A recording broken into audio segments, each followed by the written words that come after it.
கோவப்படாதடா. இப்படி எல்லாம் நடக்கணும்னு நம்ம தலையில எழுதிருக்கடா. நமக்குன்னு யாருமே இல்லடா. கார்த்தியும் சந்தோஷம் வர சொல்லிருக்க. இனிமே நம்ம வழிய பார்த்துட்டு போவோம்டா.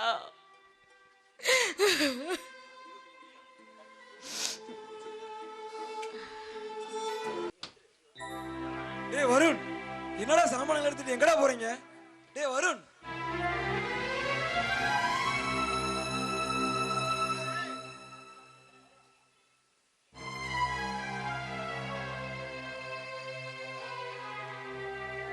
ஏய் மைதிலி, எங்கடி போறீங்க?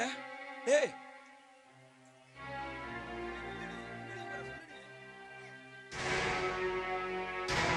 அக்கா, எங்கக்கா போறீங்க?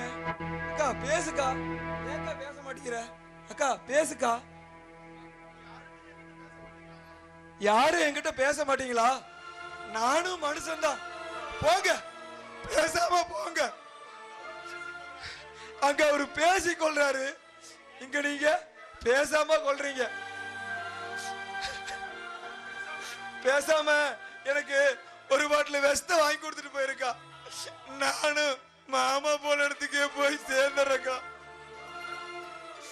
ஏண்டா, அன்னைக்கு எல்லாருமா சேர்ந்து எங்களுக்கு திருட்டு பட்டம் கட்டிங்க. இப்போ உனக்கு வெஸ்த கொடுத்துட்டு எங்களை கொலகார படத்தை சுமக்க சொல்றியா? அக்கா, இந்த வீடு சொத்து எல்லாமே கோயிலுக்கு சொந்தம்டா. நாங்க இப்ப எதுவுமே இல்லாத அண்ணன் காவடிங்க. இனிமே நாங்க எங்க போனா உனக்கு என்னடா? அக்கா, வார்த்தைகளா அள்ளி வீசாதக்கா, கொஞ்சம் பொறுக்கா.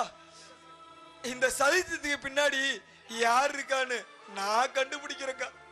அதுக்குள்ள நீங்க ஒரு பக்கமும் அங்க அவர் ஒரு பக்கமும் இப்படி முறுக்கிட்டு நின்னா நடுவுல நான் என்னக்கா பண்ண முடியும்? என்னைக்கு என் புருஷன் திருட இல்லைன்னு இந்த ஊர் நம்புதோ அன்னைக்கு வரண்டா. வாங்க போலாம். அக்கா, போறதுன்னு முடிவு பண்ணிட்டீங்க.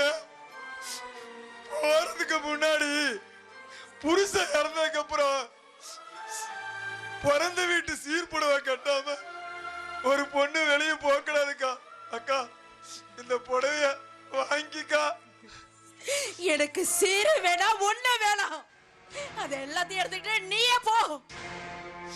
அக்கா, இதே கூட பிறந்த தம்பியா இருந்தா நீ வாங்காம இருப்பியாக்கா. நான் ரெண்டாம் தரத்து பையங்கிறதுனால என்ன தட்டி கழிச்சிட்டு போறீங்க.